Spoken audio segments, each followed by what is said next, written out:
నాడు యూనివర్సిటీ మంచి భవిష్యత్తు కోసం తెలుగు విద్యార్థులు ఇష్టపడే యూనివర్సిటీ. బ్రో అప్పట్లో నరేష్ని నువ్వే తీసుకొని రావడం చాలా మంది తీసుకొచ్చావు కదా. మనం చెప్పకూడదు, వాళ్ళు చెప్పాలి. మనం తీసుకొచ్చామని తర్వాత ఇప్పుడు నేను తీసుకొచ్చాను అంటాను, వాడు ఏదో ఇంటర్వ్యూలో కూర్చుంటాడు, అసలు భాస్కర్ ఎవడో తెలియదు అంట. నేను ఎలా అవుతా, ఈ ట్రోలర్స్ కూడా ఈ రెండు పక్క పక్కన పెట్టి ఇది చేస్తారు. సో వాళ్ళందరూ టాలెంటెడ్ నాకు కనిపించారు, నేను ఎంకరేజ్ చేశాను. ఐఎమ్ నాట్ అ పర్ఫార్మర్, నేను మంచి పర్ఫార్మర్ నేను కాదు, నేను ఒక లిమిటెడ్ ఆర్టిస్ట్. నరేష్ కానీ ఫైమా కానీ నా దగ్గర ట్రైన్ అయిపోయింది, సునామీ సుధాకర్ కానీ ఇలా చాలా మంది. వాళ్ళని చూసి వాళ్ళ మంచి టాలెంట్ ఉండేది, వాళ్ళని ఎట్లా మౌల్డ్ చేయాలని మౌల్డ్ చేశాను అంతే.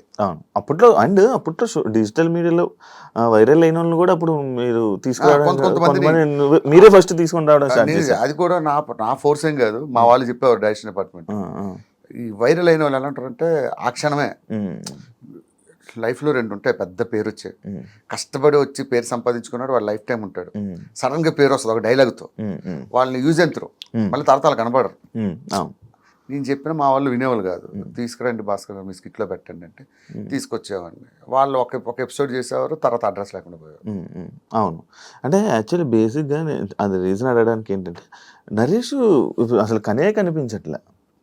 అంటే అది ఎందువల్ల అంటే ఏమైనా అంటే గర్వం పెరిగా, లేకపోతే అవకాశాలు ఎక్కువ వస్తున్నాయి, ఫేమ్ ఎక్కువ వచ్చేసింది అని చెప్పి ఇదా, ఎందుకు సడన్ గా? యాక్చువల్గా వాడి గురించి ఓపెన్ గా చెప్పాలంటే వాడు చాలా కమర్షియల్. ఎంత కమర్షియల్ అంటే, అరే నరేష్ మా తాత చచ్చిపోయాడు రారా అంటే, అన్న పెట్రోల్ డబ్బులు ఒక 1000 రూపాయలు ఫోన్పే చేయన్నా ఫస్ట్ అంటాడు. సొంత మా తాత చచ్చిపోయాడు. సో వాడి మెంటాలిటీ వాడి స్టేజ్ అలాంటిది. సో వాడిని అనడానికి ఏం లేదు, వాడు చాలా జాగ్రత్త పరుడు. వాడిని చూసి చాలా నేర్చుకోవాలి మనలాంటి వాళ్ళు. అవును, నేను ఇది కూడా విన్నాను, నరేష్ అంటే ఫుల్ కమర్షియల్, అసలు ఏదైనా కమర్షియల్ అని కాదు కానీ జాగ్రత్త. ఇది కూడా విన్నాను, నిజమే. నేను అడగ రీజన్ కూడా అదే, నేను చెప్తున్నాను కదా, సొంత మా తాత చచ్చిపోయాడు రారా అన్నా కూడా పెట్రోల్ డబ్బులు ఎడతాడు. మా ఇంటికి భోజనం రమ్మంటే ఒక 500 ఫోన్ పే చేసి మనం పెట్రోల్ కొట్టించి మనం భోజనం పెట్టాలి. వాడు అంత స్ట్రిక్ట్ ఉంటాడు. ఇంకోటి నేను ఇది రీజన్ ఒకటి ఉంది బ్రో, వీళ్ళందరినీ తీసుకురావడం ఇది అంటే ఇలా వీళ్ళందరినీ తీసుకొని రావడం, జబర్దస్త్ ఇలా తీసుకొని రావడం వల్లనే జబర్దస్త్ కొంచెం అలా దిగింది అని అంటే యాక్సెప్ట్ చేస్తావా? లేదు, వీళ్ళంతా టాలెంటెడ్. నరేష్ గానీ ఈ నరేష్ అనేది కదా అప్పట్లో సోషల్ మీడియాలో వైరల్ అయిన ఒక్కొక్కరిని. నా టీంలో ఎప్పుడు నేను అంత ఎంకరేజ్ చేయలేదు ఎవరిని. ఒక 2-3 డైరెక్టర్ ఫోర్స్ వాళ్ళు తీసుకొచ్చి పెట్టాను తప్ప, వాళ్ళని తీసుకురావడం వల్ల జబర్దస్త్ డౌన్ అయిందంటే అది వద్దు. ఇప్పుడు సక్సెస్ అనేది ఎవరి చేతిలో ఉంటుంది? టీమ్ లీడర్ చేతిలో ఉంటుంది. వాడి స్కిట్ బాగా చేయలేక ఆడవాడి మీద తోసేయడం కరెక్ట్ కాదని నా ఫీలింగ్. వాడి వల్ల అయిపోయింది అట్లా ఇప్పుడు అనుకోరు. సక్సెస్ వచ్చినా ఫెయిల్యూర్ వచ్చినా అది ఈక్వల్ గా ఫేస్ చేయాల్సింది టీమ్ లీడర్. ఎందుకు బ్రో సోషల్ మీడియాకి దూరం ఉంటాం? నార్మల్ గా ఇన్స్టాగ్రామ్, సోషల్ మీడియాకి అసలు యూట్యూబ్ అంటే ఇప్పుడు వరకు యూట్యూబ్ అని కానీ ఇది చెప్తా శివ ఫ్రాంక్ గా, సోషల్ మీడియాలోకి వెళ్ళడం ఏంటంటే బట్టలు ఇప్పి రోడ్డు మీదకి రావడం లాంటిది. నిజంగా నువ్వు బట్టలు ఎక్కడ చేంజ్ చేసుకోవాలి? బెడ్రూమ్ లో చేంజ్ చేసుకోవాలి. రోడ్డు మీద చేంజ్ చేసుకుంటే ఏమవుతుంది? ప్రతి వాడు అడుగుతాడు నేను, అర్థమైందా? ప్రతి వాడు క్వశ్చన్ చేస్తాడు. అలా బయటకు రావడం ఎందుకు, ఒకటి అనిపించుకోవడం ఎందుకు? ఇప్పుడు ఒకడు ఉంటాడు, వాళ్ళ ఆవిడతో కలిపి ఏదో చేస్తాడు, ఈరోజు మా ఆవిడ ఏముంటుందో తెలుసా చూడండి అంటే కింద ఒక కామెంట్ పెడతాడు, అన్న మీ ఆవిడ నడు మీద పుట్టుమచ్చి బాగుందన్న అంటాడు. అవసరమా? అంటే అందరూ పాజిటివ్గా పెడతారని కదా, ఎవడో ఒకడు ఉంటారు. ఎందుకు ఒకరితో అనిపించుకోవడం? నాకు ఏదైనా బేర్ చేస్తా కానీ ఒకరితో చెప్పించుకోవడం, ఒకరితో అనిపించుకోవడం అనేది అసలు ఇష్టం ఉండదు. అంటే ఆ సోర్స్ వేరే వాడికి ఇవ్వడం ఎందుకని. వన్స్ సోషల్ మీడియాలోకి వస్తే ప్రతి ఒక్కరు మన గురించి మాట్లాడతాం. ఎందుకు వాళ్ళతో మాట్లాడించుకోవడం? డబ్బులు ఉన్నా లేకపోయినా పర్లేదు, తినడానికి ఉండడానికి ఉంటే చాలు. అందుకే సోషల్ మీడియా నాకు చాలా మంది అంటారు, యూట్యూబ్ ఛానల్ పెట్టుకోండి, బుల్లెట్ భాస్కర్ ఛానల్. వద్దు అలాంటి అసలు వాటి జోలికే పోను. అంటే జబర్దస్త్ ఒక సెక్టర్ ఆఫ్ పీపుల్ చూడడం మానేశారు. అసలు జబర్దస్త్ అయిపోయిందా టైం అయిపోయిందా అని చెప్పి మానేయడం జరిగింది. దాన్ని యాక్సెప్ట్ చేస్తావా? ఎందుకు రీజన్? 100% ఎవరైనా యాక్సెప్ట్ చేస్తారు, నేనే కాదు. అది మనం జబర్దస్త్ పని అయిపోలేదు, ఇది అయిపోయినా గొప్పగా చెప్పగలరు.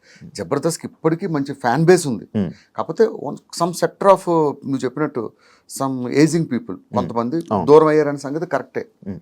అది ఇప్పుడు ఏంది శివ, ఇప్పుడు వచ్చి ఎన్ని సంవత్సరాలు అవుతుంది? 12 ఇయర్స్ నాన్ స్టాప్గా సక్సెస్ అవడమే ఒక గ్రేట్. నా తెలిసి ప్రపంచం మొత్తం మీద నాన్ స్టాప్గా 12 ఇయర్స్ కంటిన్యూగా రన్ అయిన షో ఒక్కటి చూపించు, ఎనీ వరల్డ్ ఎనీ ఛానల్, ఒక జబర్దస్త్ మాత్రమే. సో ఆటోమేటిక్గా డౌన్ఫాల్ అనేది దేనికైనా ఉంటుంది. కాకపోతే దీనికి 12 ఇయర్స్ తర్వాత కొంచెం వచ్చినందుకు మనం ఆనందించాలి. ఆర్పీ గురించి ఏం చెప్తావు? మనకు వేరే వాళ్ళ విషయాలు. ఇప్పుడు నా సిస్టమ్ ఎలా ఉంటుందంటే, నేను ఒకటి గురించి మాట్లాడను, నా గురించి ఎవడైనా మాట్లాడితే చాలా దారుణంగా ఉంటుంది పరిస్థితి. అందుకైతే ఎవరి అభిప్రాయం వాళ్ళది, ప్రతి ఒక్కరిని గౌరవించాలి. ఇప్పుడు చంటి అన్న ఉన్నాడు, చంటి ఒకలా మాట్లాడతాడు, అది ఆయన అభిప్రాయం, నా అభిప్రాయం నాది. సో అసలు వేరే వాళ్ళ గురించి మనం మాట్లాడాలి. జబర్దస్త్ స్టార్టింగ్ అప్పటి నుంచి అంటే ఎప్పుడైతే మీరు ఉన్నారో స్టిల్ జబర్దస్త్లో ఉండిపోయారు. అవును, ఉన్న ఏకైక వ్యక్తి మీరే. నేనే. అంటే ఏంటి బయటికి వస్తే మళ్ళీ కష్టమనా లేకపోతే ఏంటా అనేది నాకు అంటే ఎగ్జాంపుల్ చెప్తా. లైఫ్లో నువ్వు ఎన్ని స్ట్రగుల్స్ పడ్డావో నాతో పాటు నాకు తెలుసు. నీకు ఒక షో ద్వారా మంచి పేరు వచ్చింది, ఆ షోని ఎప్పుడు జీవితంలో మర్చిపోతావా? ఇప్పుడు నేనంటే ఎవరికో జనాలు తెలియదు, అలాంటి నన్ను నాకంటూ ఒక గుర్తింపు ఇచ్చింది కాబట్టే ఈ రోజుకి జబర్దస్త్ను విడిచిపెట్టకుండా ఉన్నా. డబ్బుల గురించి కాదు, ఇదే డబ్బులు బయటకు వెళ్తే బోలని సంపాదిస్తా. నాకేంటి ఎప్పుడు అరే ఇంతమందికి అన్నం పెట్టిన షో, ఇంత లైఫ్ ఇచ్చిన షో, దానికోసం ఏదో కష్టపడాలి, అంతే, అంతకుమించే లేదు. ఓకే, అంటే చాలా మంది ఇదే ఇందులో బయటికి వెళ్ళిపోయి సినిమాలు అని చెప్పి కానీ లేకపోతే మళ్ళీ బయటికి వెళ్ళిపోవడం, మళ్ళీ జబర్దస్త్కి రావడం. ఒక చిన్న విషయం చెప్తా. ఒకటి పిల్లం లేచిపోయింది, ఎవడో కనిపించి అడిగాడు, ఏంటి సార్ మీ ఆవిడ ఏమైందంటే, లేదండి చిన్న గొడవ వచ్చి నేనే వదిలేస్తాను అంటాడు. మా ఆవిడ లేచిపోయింది అంటాడు. లేచిపోయింది, ఇది కామన్. ఒక సంస్థ వాళ్ళ అవసరం ఉంటే ఉంచుకుంటుంది, వాళ్ళు దే ఆర్ డూయింగ్ బిజినెస్ ఉంచుకుంటుంది. కొంతమంది తీసేస్తుంది, నన్నైనా సరే నా అవసరం అయిపోతే నన్ను తీసేస్తారు. ఇవి మన దగ్గర స్టఫ్ అయిపోయింది వీడి చేయలేడంటే పక్కన పెడతారు. బయటకు వెళ్ళి నేనేం చెప్తాను, యాక్చువల్గా నేను చాలా బిజీ అయిపోయానండి సినిమాల్లో అంటాను. అలానే అందరినీ అనట్లేదు, కొంతమంది సినిమాల్లో బిజీగా ఉంటారు. మరి ఆది ఎంత బిజీ, మరి చేయట్లేదు ఇప్పటికీ, మరి ఆయన ఎందుకు అడగట్లేదు? ఆది ఎంత బిజీగా ఉంటారు, చాలా బిజీ, మొత్తం చాలా సినిమాల్లో కనబడుతుంటాడు. అయినా సరే శ్రీదేవి డ్రామా కంపెనీ చేస్తాడు, డీ చేస్తాడు. బుల్లెట్ భాస్కర్ అంటే మామూలుగా చాలా మంచి క్యారెక్టర్ ఉన్న మనిషి, చాలా మంచి వ్యక్తి, ఎవరి దగ్గరికి వెళ్ళినా మరి అంత మంచివాడిని మన అందరం ఎదవలమే.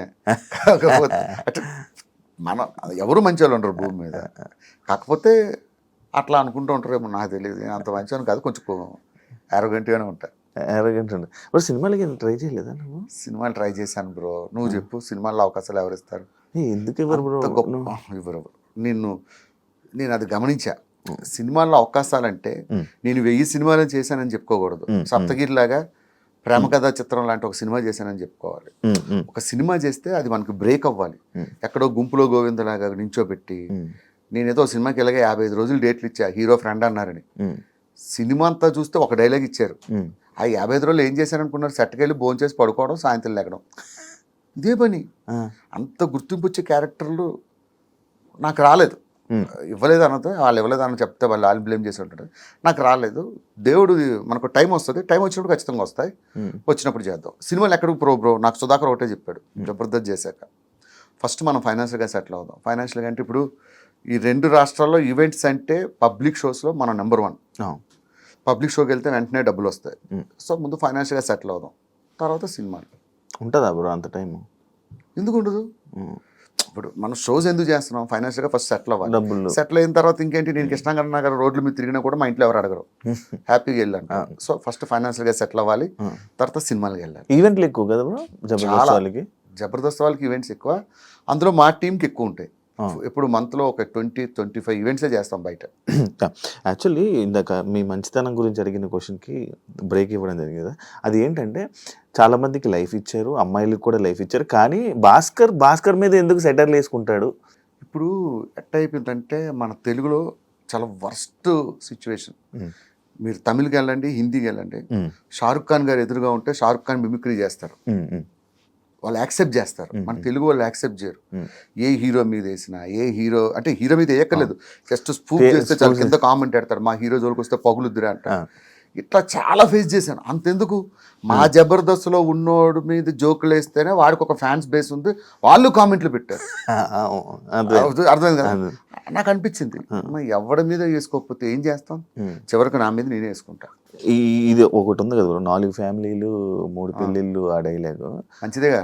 కానీ ఇంట్లో ఇప్పుడు ఇంట్లో వాళ్ళకి అది నిజమని తెలిస్తే ఇంట్లో గొడవ ఆడతారు, ఇంట్లో వాళ్ళకి అది కామెడీ అని తెలుసు కాబట్టి కామెడీగానే తీసుకుంటారు. ఫీల్ అవ్వరా? ఎందుకు ఫీల్ అవుతారు? అసలు ఆ టీవీలో చూడరు, ఫస్ట్ జబర్దస్త్ కూడా చూడరా? జబర్దస్త్ చూస్తారు కానీ కొంచెం తక్కువ, అంటే వీటిని ఎక్కువ ఫాలో అవ్వరు. మనం చూడడమే ఎక్కువ, మళ్ళీ టీవీ చూడడం, టీవీలో నిన్ను చూడాలంటారు, అదో పెద్ద బాధ. ఇప్పుడు మీ ఫ్యామిలీని ఎందుకు బ్రో బయటకు తీసుకురావు నార్మల్గా? ఇప్పుడు పెట్టావు స్క్రీన్ మీద కానీ మనకి బయటికి వెళ్తుంటే అందరూ గుర్తుపడుతుంటారు బ్రో, బుల్లెట్ భాస్కర్. ఇప్పుడు మా వైఫ్ ఉన్నారు, తను రోజు బస్సులో జర్నీ చేసుకుని, మా పిల్లలు ఉన్నారు, వాళ్ళు బస్సులో జర్నీ చేసుకుని స్కూల్లో చదువుకుంటున్నారు ఎగ్జాంపుల్. వాళ్ళని తీసుకొస్తే రేపు వాళ్ళని కూడా నేను ఫేస్ చేస్తున్న ప్రాబ్లమ్ వాళ్ళకి, వాళ్ళు నువ్వు ఉన్నావు, నువ్వు హ్యాపీగా వెళ్ళి రోడ్ల మీద ఎక్కడైనా పానీపూరీలు అవి తినగలవా ఫ్రీగా జనాలు ఉన్న దగ్గర? తినలే. అంటే మనం ఫేస్ చేస్తున్న ప్రాబ్లం మా ఫ్యామిలీ ఎందుకు ఫేస్ చేయడం అని, అంతే. They need privacy. ఇప్పుడు నాన్న ఎలా ఉన్నారు నాన్నగారు? మా నాన్నగారు బ్రహ్మాండం, నాకన్నా మా నాన్నకి మధ్య ఎక్కువ పేరు వచ్చింది. బ్రో యాక్చువల్లీ బ్రో అదే ఇంకా అందరూ మీకన్నా మీ నాన్నగారికి ఫుల్ ఫ్యాన్ ఫాలోయింగ్. అమెరికా వెళ్ళినా కూడా అడుగుతారు, అసలు మీ ఫాదర్ భలే చేస్తారు. నిజంగా చెప్పాలంటే ఆయన ఏం చేయడు, నాతో బయట ఎలా మాట్లాడతాడు, టీవీలో అట్లానే మాట్లాడతాడు, అది ఫన్ గా ఉంటది. కానీ బాగా తీసుకొచ్చారు కదా నాన్నగారు, హ్యాపీయా? ఆయన తీసుకురావడం అంటే గెస్ట్ గా వచ్చాడు ఒక షో, అదే ఒకసారి గెస్ట్ తీసుకొని ఇంటర్వ్యూలో కూడా ఒక ఇంటర్వ్యూ ఇచ్చాం, ఆ ఇంటర్వ్యూ నేనే మధ్యలో ఆపా, ఏదో నోటుకొచ్చింది ఏదో మాట్లాడేస్తున్నాడు, ఆపించేసాను నేనే. ఇప్పుడు నాన్నగారు వాళ్ళందరూ హ్యాపీ భయ్య, దేవుడి దేవాళ్ళు ఏంటంటే నేను బాగుంటే వాళ్ళు బాగుంటారు. ఇప్పుడు నేను కష్టపడి పనిచేసి వాళ్ళని బాగా చూసుకుంటున్నా, అది దేవుడిచ్చిన అదృష్టంగా భావిస్తా. జబర్దస్త్లో ఎంతమంది వచ్చినా బ్రో, రోజా గారు నాగబాబు గారు అనేది ఆ కాంబినేషన్ ఉన్నప్పుడుది బాగుండే. అసలు రోజా గారు నాగబాబు గారు ఉన్న రోజుల్లో మేము చేయడం మా అదృష్టం. ఆ రోజుల్లో చేశాం కాబట్టి మాకు ఇంత పేరు వచ్చింది. మీ అదృష్టం, మా అదృష్టం అది. వాళ్ళు అదొక దాన్ని ఏమంటారు, అద్భుతాలు అంటారు చూసారా, అదొక అద్భుతం అంతే. వాళ్ళిద్దరూ జడ్జిలుగా ఉండడం, ఆ టైంలో నేను టీమ్ లీడర్గా చేయడం. ఇప్పుడు మీలో మీకే సపోర్ట్గా ఉండరు అంటే, ఏదైనా ఒక కష్టం వచ్చినా ఏదైనా వచ్చినా మీ వాళ్ళు మీకే సపోర్ట్గా ఉండరు అని నేను విన్నా, అది ఎంతవరకు? మా దాంట్లో కొంతమందికి ఏదైనా ప్రాబ్లం వచ్చినప్పుడు అందరూ సాయం చేస్తారు, అది ఉన్నది ఇప్పటికీ ఉంది. ఏదైనా ఎవరికి ఏదైనా అయితే వాట్సాప్ గ్రూప్ ఉంటుంది, ఆ గ్రూప్లో పెడతారు, ఎవరికి తోచినంత డబ్బులు వాళ్ళు వేయడం. ఈ విషయంలో గెటప్ శ్రీను అండ్ మన అదిరేబి వీళ్ళిద్దరూ ముందు ఉంటారు, వీళ్ళిద్దరూ మంచి కోఆర్డినేటర్స్. ఎవరికి ఏ కష్టం వచ్చినా వాళ్ళు రెస్పాండ్ అవుతారు, దాన్ని బట్టి అందరూ. మరి చంటిని ఎందుకు వదిలేశారు బ్రో? చంటిని వదిలేశారంటే అంటే ఎవరు నన్ను పట్టించుకోలేదని చెప్పారు, ఒక్కడు రాలేదు నా దగ్గర. ఒక విషయం, నాకు పాము గరిచింది, నాకు తెలుస్తుందా నొప్పి నీకు తెలుస్తుందా? నాకే కదా తెలుస్తుంది, నేను చెప్తేనే నీకు తెలుస్తుంది. ఆయన ఎవరికి చెప్పలేదేమో, ఇంటర్వ్యూలో చెప్తే ఎట్లా తెలుస్తుంది? మీకేం తెలుసు చంటి గారికి మేము అందరం సాయం చేసాం లేదు, మాకు తెలుస్తుంది. ఆయన ఏదో ఫ్రస్ట్రేషన్, మా గురువు గారు లాంటి వాళ్ళు చంటి గారు, ఆయన ఏమన్నా మేము పట్టించుకోం, మేమే కాదు జబర్దస్త్లో ఎవరు పట్టించుకోరు. ఎవరైనా బయటకు వచ్చిన వాళ్ళు తిడుతూ ఉంటారు, ఎందుకని? ఎవరు తిడుతుంటారు అంటే టీంని సపోర్ట్ ఉండదు, ఏముండదు అని ప్రతి ఒక్కరు. అంటే రాలేదు కాబట్టి అలా మాట్లాడుతున్నాం. లేదు లేదు లేదు, మీరు జబర్దస్త్లో ఎవరైనా అడగండి. ప్రసాద్ అన్న కష్టం వచ్చినప్పుడు అందరూ రెస్పాండ్ అయ్యాం. ఎవరు కష్టం అప్పుడు ప్రసాద్ అన్న కష్టం వచ్చినప్పుడు అందరూ రెస్పాండ్ అయ్యాం. ఎవరు కష్టం వచ్చినా మినిమం రెస్పాండ్ అవుతాం. ఇప్పుడు రామ్ ప్రసాద్ మీరు వైజాగే కదా, ఇంకెవరు ఉన్నారు ఆర్టిస్టులు? వైజాగ్ నేను, రామ్ ప్రసాద్, అప్పారావు గారు, తర్వాత ఇంకొక ఆయన ఉన్నారు చంద్ర టీంలో. మీరు సపోర్ట్ చేసుకుని వచ్చుకున్నారా? అక్కడికి వచ్చేది తెలిసింది వాళ్ళు వైజాగ్ అని. రామ్ ప్రసాద్ అయితే మా ఏరియాలో ఉండేవాడు, చిన్నప్పటి నుంచి ఎప్పుడు ఇద్దరు ముఖాలు చూసుకోలే. ఇక్కడికి వచ్చే ఏరియా అంటే ఇలా వైజాగ్ గొల్లపాలెం అన్నాడు, మా పక్కనే డాబా గార్డెన్స్ అన్నాడు. అవునారా అన్నాడు, ఇద్దరు ఒకరికి తెలియదు. ఇక్కడికి వచ్చాక పరిచయం అయ్యారు, ఇప్పుడు మంచి ఫ్రెండ్స్. కానీ ఇప్పుడు ఆర్టిస్టులు ఎవరు ఏం చెప్పరు, ఆర్టిస్టులు అంతే, అదొక కులం, అదొక మతం. ఎందుకు ఇప్పుడు బయటికి రావు నువ్వు? నార్మల్గా తిరగవు అంటే నేను ఎప్పుడు చూడలేదు. నేను మీ వాళ్ళందరినీ చూసాను, మా వాళ్ళందరితో కలిసి తిరిగాను, అందరు తిరుగుతుంటాను. అసలు ఆ లైఫ్ కి చాలా దూరం బ్రో. సెలబ్రిటీ మా వాళ్ళందరినీ చూసి అలాంటి లైఫ్ బ్రతకూడదని, చాలా సింపుల్ లైఫ్. ఈవెన్ మా ఇంట్లో పప్పులు అయిపోయినా, ఉప్పులు అయిపోయినా, ఏదైపోయినా ఉదయం నుంచి లెగిస్తే సాయంత్రం వరకు ఇదే పని. పిల్లలకి ఏం కావాలి, ఇంట్లోకి ఏం కావాలి, ఇదేం కావాలి, ఇదే లైఫ్. అయితే ఒకటి బయటికి వెళ్ళి ఈవెంట్లు చేసుకుంటా, లేకపోతే ఫ్యామిలీతో స్పెండ్ చేస్తా. ఇవి రెండు తప్ప నాకు వేరే ప్రపంచం తెలియదు. First work, second family. మీరేమో ఇలా మంచిగా మాట్లాడుతున్నారు, మన బయటలేమో ఇండస్ట్రీ వాళ్ళకి అసలు పిల్లల్ని ఇవ్వకూడదు, పెళ్ళిళ్ళు చేయకూడదు అని చెప్పి సమస్య నా మీద ఎట్లా ఉంటుంది? ఎదవలు ప్రతి దిక్కలా ఉంటారు, కానీ దాన్ని ఏదో అంటారు అంటే అమ్మాయిలకు అవకాశాలు కావాలంటే అడిగారు. అది మన సినిమా ఇండస్ట్రీని బ్లేమ్ చేస్తాం. ఎక్కడ ఆఫీసుల్లో లేవా, లేకపోతే ఎక్కడ ప్రతి సంస్థలో ఉంటుంది ఇది. సినిమా ఇండస్ట్రీ ఏంటంటే కొంచెం తేరగా దొరుకుతుంది, ఎవరు రెస్పాండ్ అవడు కదా, అందుకే మన మీద రుద్దుతారు. మనకి పిల్లలు ఏమని అంటారు, మనతో ఫోటోలు దిగుతారు, మనతో ఇది చేస్తారు, అది చేస్తారు. సినిమా ఇచ్చేసరికి సినిమా ఇండస్ట్రీ అంటే ఏమో డిఫరెంట్ గా చూస్తారు కదా. అలాంటి ఇబ్బందులు పడ్డావా అని అది అదృష్టం ఏంటంటే పెళ్ళి అయ్యాక వచ్చాను, లేకపోయిందంటే నేను ఇలా మిగిలేమని బ్యాచులర్. అది ఇంతనేమో ఇంకా లేదు అయిపోద్దిలే, నేను చెప్పాను కదా నెక్స్ట్ ఇయర్ కల్లా అయిపోద్ది. నిజంగా నేను ఒక మాట అన్నట్టు మిస్ అవ్వదు బ్రో. మిమిక్రీ ఎలా బ్రో? అది మిమిక్రీ గాడ్ గిఫ్ట్ బ్రో. ఎలా అంటే దానికి మనం ఏం లేదు. అంటే నువ్వు కావాలని చేసావా? అంటే నేను మిమిక్రీ చేసావన్నట్టు అంత ఈజీగా అయితే కావాలని చేసావు అంటే మిమిక్రీ నేను చెయ్యాలి. Mimicry is God gift. కాలేజీలో ఉండేటప్పుడు లెక్చరర్స్ ని ఇమిటేట్ చేసేవాడిని. అలా సినిమాలు చూసి హీరోని అంటే అన్ని చేయలేను, ఏదో ఒక 4-5 వరకు బాగా చేయగలను అంతే. మహేష్ బాబు గారిది చేస్తా, చిరంజీవి గారిది చేస్తా, చాలా వరకు చేస్తా. ఆయన మూవీకి కూడా డబ్బింగ్ చెప్పేవారు. వన్ సినిమాకి మొత్తం ట్రాక్ చెప్పా, అది వాయిస్ వినబడలేదు, డైలాగ్స్ చూస్తూ సినిమా అంతా మ్యాచ్ చేసుకెళ్ళా ఒక 5 రోజులు కష్టపడి. అంటే నువ్వు జస్ట్ నార్మల్ డబ్బింగ్ ఇచ్చా? సేమ్ యాస్టీ చెప్పేసా. ఆయన వచ్చి షాక్ అయ్యాడు. ఎవరు చెప్పారంటే ఫలానా భాస్కర్ అని చెప్పాడు. ఆయన షాక్ అయ్యి తర్వాత ఆయన చెప్పారు. కలిసారా, మాట్లాడారా? ఆ అదృష్టం ఒక్కసారి ఫోటో దిగాను అంతే, అక్కడ వేరే షూట్లో దొరకలేదు అటువంటి అదృష్టం. మై ఫేవరెట్ హీరో, చిన్నప్పటి నుంచి చాలా ఇష్టం.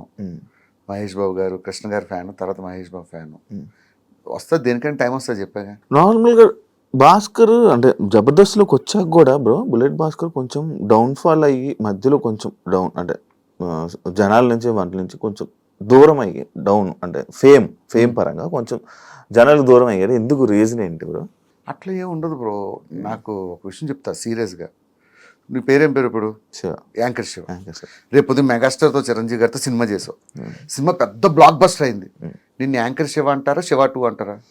యాంకర్ శివ పేరు ఒకసారి వస్తుంది, దాన్ని కాపాడుకుంటూ వెళ్ళాలి తప్ప డౌన్ఫాల్ హైఫాల్. మనం ఏమైనా పెద్ద పెద్ద హీరోలు ఓ సినిమా ఫ్లాప్ అయితే సినిమా డౌన్ఫాల్ స్టార్ట్ అవుతుంది. చిన్న ఇండస్ట్రీ కదా బ్రో.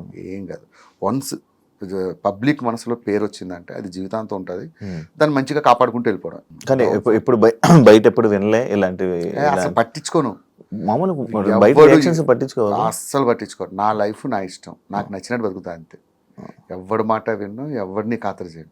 ఈ విషయం మా జబర్దస్త్లో ఎవరడినే చెప్తారు, నేను అసలు పట్టించుకోను. ఇప్పుడు బెట్టింగ్ యాప్స్ మీద మీకు ప్రమోషన్స్ వచ్చాయా చేయమని ఎప్పుడైనా?